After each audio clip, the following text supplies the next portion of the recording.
안녕하십니까. 이번 PBL3에 참여한 장독대 팀의 팀장이자 발표를 맡은 김혜송입니다. 저희의 팀명 장독대는 장하다! 독서하는 대학생이라는 의미를 반영하고 있습니다. 이는 청주시 청년들의 독서 프로그램 참여 증진이라는 저희 팀의 목표를 반영한 바입니다. 그럼 저희가 어떻게 문제점의 원인을 파악하고 해결 방안을 도출했는지 2달 동안의 과정을 발표해 보도록 하겠습니다. 그럼 지금부터 장독대 팀의 PBL3 활동 발표를 시작하겠습니다. 발표는 우리의 과제, 팀 구성, 문제점, 해결 방안 탐색, 프로그램 모의 시행, 그리고 결론 순서로 진행하겠습니다. 파트 1, 우리의 과제. 처음 저희 팀이 PBL3를 시작할 때는 책 읽는 청주 활성화 방안이라는 주제로 시작했습니다. 하지만 최건하 지도 교수님과의 논의를 거쳐서 청년이 독서하는 젊은 청주라는 주제명을 새롭게 확립했습니다. 이는 단지 책 읽는 청주뿐 아니라 좀 더 확장하여 청주시에서 시행하는 다양한 독서 프로그램에 청년층의 참여율이 낮다는 문제점을 반영한 결과입니다. 파트 2, 팀 구성. 과제를 해결하기에 앞서 효과적인 업무 분담을 위해 팀 구성을 조직하였습니다. 슬라이드의 조직도를 보시면 팀장 김혜송을 중심으로 5개의 팀을 구성했습니다. 활동 전반의 데이터베이스를 모으기 위한 자료팀, 자료를 바탕으로 PPT와 영상을 제작하는 자료 제작팀, 인터뷰를 담당한 대외활동팀, 실습비와 회의비, 회의록 작성을 담당하는 회계팀, 그리고 매주 회의 내용을 기록하는 서기팀, 이렇게 팀을 나누어 활동을 진행하였습니다. 파트 3, 문제점. 그럼 본격적으로 문제점에 대해 살펴보겠습니다. 혹시 여러분들께서는 청년들이 독서 프로그램을 싫어한다고 생각하시나요? 어쩌면 그렇게 생각하실 수도 있습니다.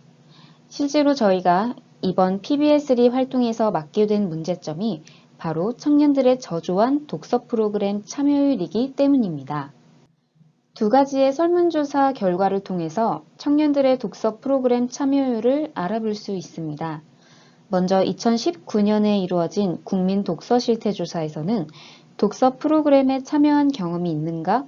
라는 질문에 단 4.5%만이 참여한 적이 있다고 응답했습니다. 또한 19세에서 29세 사이의 청년 160명을 대상으로 한 설문조사에서는 단 1.9%만이 참여한 경험이 있다고 응답했습니다. 위와 같은 2가지 설문조사를 보았을 때 청년들의 독서 프로그램 참여율은 매우 낮은 수준입니다. 그렇다면 청년들의 독서 프로그램 참여율이 낮은 원인은 무엇일까요? 청년 160명을 대상으로 한 설문조사 중 독서 활동을 방해하는 주 요인은 무엇입니까? 라는 문항의 답변입니다. 복수응답이 가능했던 이 문항에서는 독서 활동의 방해 요인으로 1위 온라인 콘텐츠 이용, 2위 다른 여가 활동을 즐김, 3위 학업의 전념이라는 결과를 기록했습니다. 2번째 원인은 인터뷰를 통해 파악해 보았습니다. 저희 팀은 청주시에서 활동하는 북보라, 무심서재, 그리고 청주대 독서동아리 이렇게 3곳의 독서 모임 대표자와 인터뷰를 진행했습니다. 그 중에서 청년들이 독서 프로그램에 관심이 적은 이유가 무엇이라고 생각하십니까? 라는 질문에 대한 답변을 보겠습니다. 북보라 대표자님의 답변은 독서 활동은 너무 딱딱하고 어려운 활동이라는 편견, 책이라는 영역을 너무 대단하게 보는 시선, 그리고 독서를 취미로 하는 사람에게 쏟아지는 고지식한 시선이라고 답하셨습니다. 또한 무심서재의 운영자님은 책 읽는 사람이 대단한 것처럼 상징화가 되어 있다. 그리고 게임하는 것을 좋아하는 것처럼 책을 좋아하는 것도 똑같다 라는 답변을 주셨습니다. 이러한 답변을 볼 때 청년들이 가지고 있는 독서라는 활동은 어렵고 딱딱하다라는 고정관념이 하나의 원인이라고 분석해 볼 수 있습니다. 3번째 원인은 자료조사를 통해 파악해 보았습니다.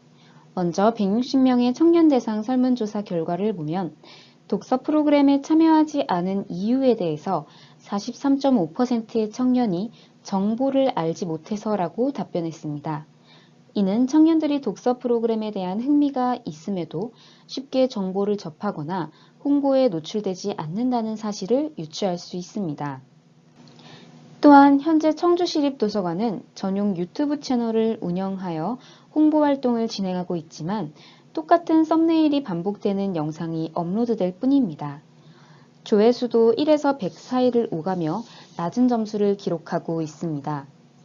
또한 책 읽는 청주를 진행하는 도서관에서는 도서에 책 읽는 청주 스티커를 붙이고 버스에 음성 광고를 활용하고 있지만 청년들의 기억 속에 강하게 인지되기는 부족합니다. 파트 4 해결 방안 탐색. 먼저 저희는 해결 방안 탐색을 위해 청년들을 대상으로 설문조사를 진행했습니다. 2주 동안 만 19세에서 만 29세 사이의 청년 160명을 대상으로 독서의 영향력, 청년들의 독서 프로그램 인지도와 참여도, 청년들의 독서 현황, 그리고 독서 프로그램 수요 조사 4가지로 문항을 구성하여 조사를 실시했습니다. 설문조사 결과 가장 두드러지게 나타난 5개의 키워드입니다. 흥미, 독서 모임, 시간과 장소의 제약, 학업 부담, 그리고 쉬운 독서입니다. 첫 번째 키워드 흥미를 보겠습니다.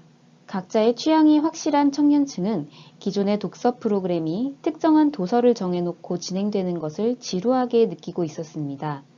본인이 이미 흥미를 가지고 있는 도서를 읽으면서 동시에 다양한 참가자들이 읽는 책을 공유하고 싶다는 심리를 보여주었습니다.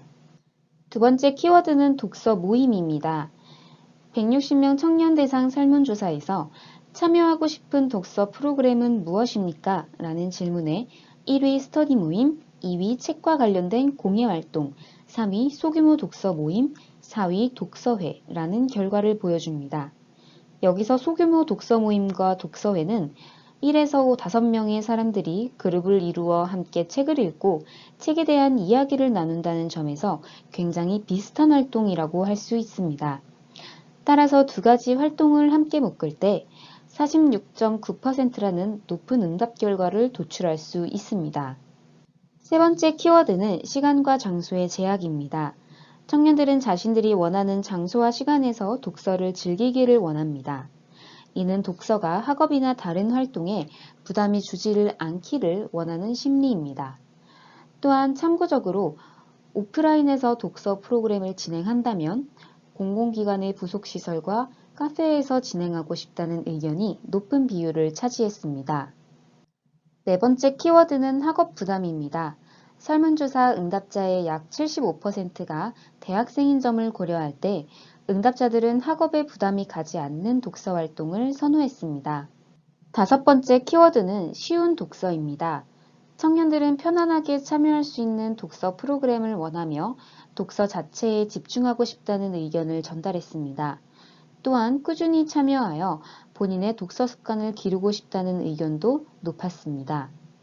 파트 5 프로그램 기획과 실행. 저희 장독대 팀은 설문조사 결과를 바탕으로 도출한 해결 방안들을 반영하여 청년들이 원하는 독서 프로그램을 기획, 실행해 보았습니다. 독서 프로그램의 이름은 방구석 독서 챌린지입니다. 방구석 독서 챌린지는 청년들의 니즈 5가지를 반영했습니다. 첫 번째, 참가자가 원하는 도서 선택. 두 번째, 줌으로 장소의 영향을 받지 않는 프로그램. 세 번째, 참여자가 원하는 시간에 참여 가능. 네 번째, 일주일 동안 매일 독서 활동 진행. 다섯 번째, 꾸준한 독서 습관 형성에 기여. 방구석 독서 챌린지를 실제로 진행해 보기 위해서 홍보 포스터를 제작하여 인스타그램에 게시했습니다. 또한 청년들이 즐겨하는 SNS를 통해 참가자를 모집했습니다. 그 결과 6시간 만에 정원 30명 모집을 완료할 수 있었습니다. 방구석 독서 챌린지를 참여자들과 실제로 진행하기 전 장독대 팀원 12명은 모의 프로그램 진행을 했습니다. 팀장인 제가 진행자 역할을 맡고 나머지 팀원들이 참가자 역할을 맡았습니다. 그럼 여기서 방구석 독서 챌린지의 규칙을 설명드리겠습니다. 첫 번째, 줌으로 7일 동안 매일 진행할 것. 두 번째, 첫 시간에 이름과 책 소개를 할 것. 세 번째, 자격증 취득, 문제집 등의 도서는 불가능. 네 번째, 독서하는 동안은 음소거 모드. 다섯 번째, 독서 활동을 확인할 수 있는 카메라 각도. 여섯 번째, 마지막 시간에는 소감 인터뷰 진행. 여기서 가장 중요한 규칙은 5번이었습니다. 다른 활동을 하지 않고 독서 중이라는 것을 확인하기 위해 참여자들은 필수적으로 책과 손이 나오는 각도로 카메라를 설정해야 했습니다. 12월 20일 드디어 방구석 독서 챌린지의 첫 도전이 시작되었습니다. 31명의 참가자들은 시간대에 따라 8개의 팀으로 나누어졌고 장독대의 팀원 한두 명이 진행자로 참여했습니다. 첫 시간에는 줌으로 처음 만나는 참가자들끼리 자기소개를 했습니다. 어색함이 느껴졌지만 독서라는 같은 목표로 모인 참가자들은 진행자의 안내에 잘 따라와 주었습니다. 사진에서 볼 수 있듯이 타이머를 이용하여 독서 시간을 실시간으로 공유했습니다. 또한 독서를 하기만 한다면 자유롭게 누워서 진행하는 눕방도 허용했습니다. 챌린지 마지막 날에는 간단한 소감 인터뷰도 진행했는데요. 그 현장 속으로 잠시 가보도록 하겠습니다. 네, 코로나로 인해서 많은 활동이 제한됐는데 이렇게 다 함께 같은 시간에 독서를 하는 모임이 제겐 의미 있는 시간이었고요. 항상 마음으로만 꾸준히 읽어야겠다는 생각이 들었었는데 그거를 실천을 하지 못했는데 이번 독서 챌린지를 하면서 조금은 그 꿈이 실현되지 않았나. 30분 동안 책 읽는 게 확실히 처음 선뜻하기 어려웠는데 이렇게 다 같이 모여서 하니까 좀 더 편하게 다가갈 수 있었던 것 같습니다. 저도 약간 하루에 시간을 내서 책 읽은 적이 많이 없는데 이렇게 다 같이 모여서 하니까 꾸준히 책을 읽을 수 있어서 좋았고, 막상 해보니까 30분이 생각보다 더 짧더라고요. 그래서 일단은 되게 주기적으로 책을 읽게 돼서 좋았고, 다음에 좀 더 긴 시간으로 독서하는 프로그램 그런 것도 있으면 참여하고 싶습니다. 결과적으로 31명의 참가자 중 27명의 참가자가 방구석 독서 챌린지에 성공하였습니다. 또한 참가자들은 일주일 동안 매일 프로그램을 마친 후 만족도 평가에 참여해 주셨습니다. 만족도 평가 중 객관식 문항 결과를 먼저 보겠습니다. 보고 계신 그래프는 5점 척도로 진행된 객관식 문항의 점수의 평균 점수를 나타낸 것입니다. 순서대로 독서량 증진, 독서에 대한 흥미 증진, 챌린지의 집중도, 챌린지 진행 환경, 챌린지의 만족도, 독서 습관 형성, 챌린지 재참여 의사, 그리고 챌린지를 추천할 의향이 있는가에 대해서 질문했습니다. 모든 문항이 4.7 이상의 높은 평균 점수를 기록했음을 알 수 있습니다. 다음으로 만족도 평가에서 이루어진 5가지의 주관식 문항을 살펴보겠습니다. 방구석 독서 챌린지에 대한 전반적인 의견, 희망하는 추가 프로그램, 챌린지의 장단점, 그리고 청년들에게 적합하다고 생각하는 정도, 마지막에는 챌린지에 참여한 소감을 질문했습니다. 7일 동안 참가자분들이 정성스럽게 남겨주신 주관식 답변들을 정리해 보았습니다. 1일차는 30명 중 7명의 참여자가 편안한 장소, 분위기가 마음에 들었다 라고 답변했습니다. 2일차는 29명 중 10명의 참가자가 독서에 대한 흥미, 재미, 만족감이 증가했다는 답변을 주었으며 3일차 또한 2일차와 같은 답변을 보였습니다. 4일차에는 29명 중 7명의 참여자가 책 소개와 좋아하는 책 발표하기의 프로그램을 함께 하기를 바란다고 하였으며 5일차에는 25명 중 11명의 참가자가 시간과 공간에 대한 접근성이 높다는 점을 장점으로 꼽았고 25명 중 3명의 참여자가 다른 참여자들과의 소통을 더 하고 싶다는 의견을 단점으로 남겼습니다.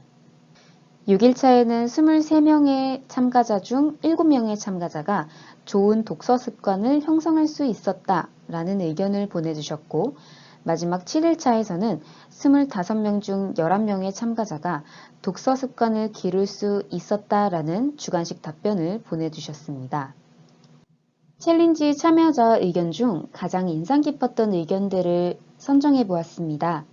그 중에서 간결하지만 가장 와닿았던 의견을 소개해 드릴까 합니다. 독서 챌린지에 성공한 한 참가자분은 어제 시집을 다 읽고 오늘은 다른 책을 꺼냈다. 일주일 동안 몇 권의 책을 읽을 수 있을지 궁금해졌다. 라는 답변을 보내주셨습니다. 청년들에게 독서에 대한 고정관념을 깨고 독서 습관을 형성할 수 있는 프로그램을 기획하고자 한 저희 팀의 바람이 통한 것 같아 감동을 느낄 수 있었습니다. 파트 6 결론. 지금까지의 활동에 대해 결론을 정리해 보겠습니다.